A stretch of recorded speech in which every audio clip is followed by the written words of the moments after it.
दोस्तों, आज की जो स्टोरी है उससे हम सबको बहुत अच्छा सबक सीखने को मिलेगा। गाइस, इस स्टोरी से हमें इस बात का अंदाज़ा बखूबी हो सकता है कि जब भी नेचर और इंसान के दरमियान जंग हुई है तो जीत हमेशा नेचर की होती है। इंसान ने जब भी नेचर के ख़िलाफ़ जाने की कोशिश की है तो वो हमेशा हारा ही है। कहानी की शुरुआत होती है जब एक आदमी कनाडा के नॉर्दर्न एरियाज़ में चला जाता है, और वो भी साल के उस वक्त जब वहाँ बहुत ज़्यादा सर्दी पड़ रही होती है। इतनी सर्दी कि वहाँ पर किसी का भी जाना मुमकिन नहीं होता, कोई अकेला वहाँ नहीं जाता। अगर किसी ने जाना भी होता तो वो ग्रुप की शक्ल में वहाँ जाते, वरना उसके अलावा वहाँ जाना किसी के लिए भी मुमकिन नहीं था। और ये बहुत ख़तरनाक बात थी कि कोई अकेला वहाँ पर साल के इस वक्त चला जाए।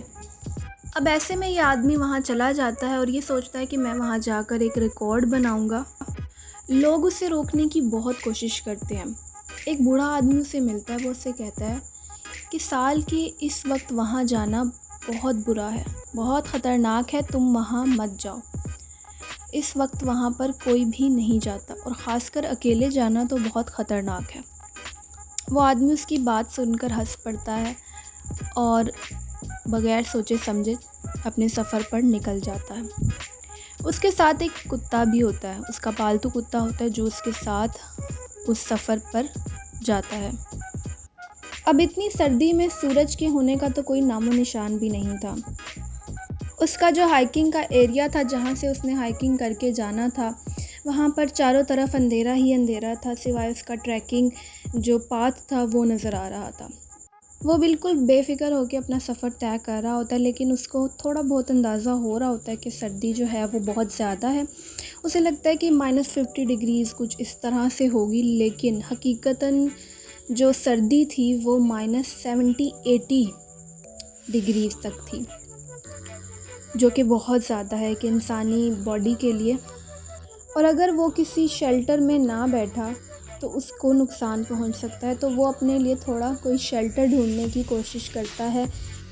वो इस कदर बेफिक्री से चल रहा होता है कि उसके पास कोई टेम्परेचर चेक करने वाली मशीन तक नहीं होती जिससे वो ये जान सके कि आखिर टेम्परेचर है कितना, क्योंकि उसको कोई परवाह ही नहीं होती कि टेम्परेचर जितना भी हो मुझे कोई फ़र्क नहीं पड़ता, क्योंकि उसे लगता है कि बहुत ज़्यादा होगा तो ज़्यादा से ज़्यादा ठंड होगी या फिर मुझे थोड़ा अनकम्फर्टेबल फ़ील होगा, इससे ज़्यादा और कुछ नहीं होगा। लेकिन वो ये बात नहीं जानता था कि ये उसकी बॉडी के लिए बहुत ज़्यादा नुकसानदेह भी साबित हो सकती है और वो मर भी सकता है, क्योंकि इंसान की हर चीज़ को बर्दाश्त करने की एक लिमिट होती है। ना वो ज़्यादा सर्दी बर्दाश्त कर सकता है और ना ही ज़्यादा गर्मी, एक लिमिट होती है, और वो लिमिट यहाँ पर क्रॉस हो चुकी थी। अब वो टेम्परेचर चेक करने के लिए क्या करता है कि वो ज़मीन पर थूकता है, बर्फ़ पर थूकता है। जब वो थूकता है तो वो देखता है कि जैसे ही उसने थूका है वो ज़मीन पे गिरने से पहले ही वो जमकर नीचे गिर गया, हवा में जमकर गिर गया नीचे। बड़ा हैरान होता है कि वाकई टेम्परेचर ज़्यादा है, लेकिन ये चीज़ भी उसे नहीं रोकती, वो अपना सफ़र जारी रखता है। अब उसने पहुंचना होता है, एक क्रू होता है जो कि एक मखसूस जगह पर मौजूद होता है कुछ लोगों का, लेकिन वो ग्रुप की शक्ल में आए होते हैं, तो वो सेफ़ली वहाँ पहुँच जाते हैं, लेकिन ये अकेला होता है। इसने उन तक पहुँचना होता है, वो दूसरे रास्ते से वहाँ पहुँचे होते हैं। ट्रैक ख़त्म होता है और अब एक जमी हुई नदी आती है। वो ट्रैक को छोड़ देता है और जमी हुई नदी के ऊपर चलना शुरू कर देता है। अब यहाँ पर नदी भी बहुत ज़्यादा ख़तरनाक होती है। वो इस तरह की नदी ऊपर से तो जमी हुई है लेकिन नीचे पानी बह रहा है। किसी भी वक्त बर्फ़ अगर टूट गई तो वो नदी के अंदर गिर सकता है। उसने अपने दिमाग में सारी प्लानिंग की होती है, सब कुछ सेट होता है उसके दिमाग में। 10 बजे के करीब वो नदी के ऊपर पहुंचता है और वो सोचता है कि 12 बजे तक मैं नदी पार कर लूँगा और फिर वहाँ पर मैं शेल्टर ढूंढ के बैठकर आराम से लंच करूँगा।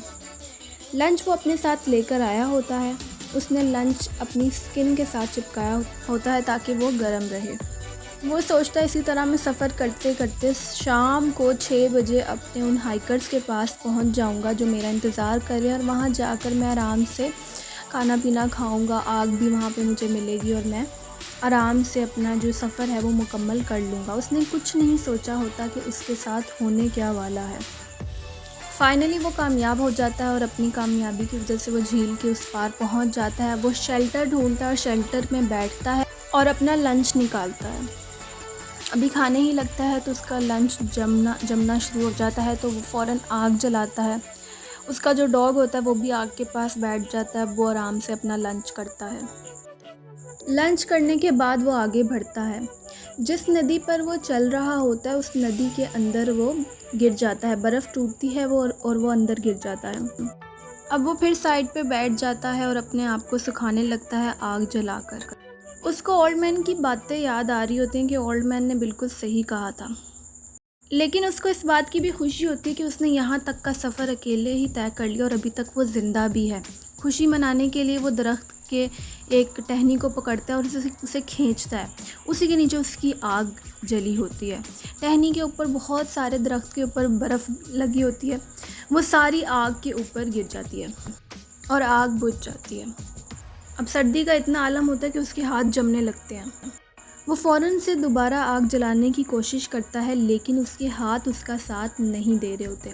अपने डॉग की तरफ देखता है जो कि बहुत बड़ा वुल्फ जितना डॉग होता है। उसकी तरफ देखते उसे याद आता है कि उसने कहीं सुना था कि एक आदमी ने ठंड से बचने के लिए अपने ही जानवर को मारकर उसकी जो स्किन थी उसके अंदर अपने आप को छुपाकर सर्दी से बच गया था।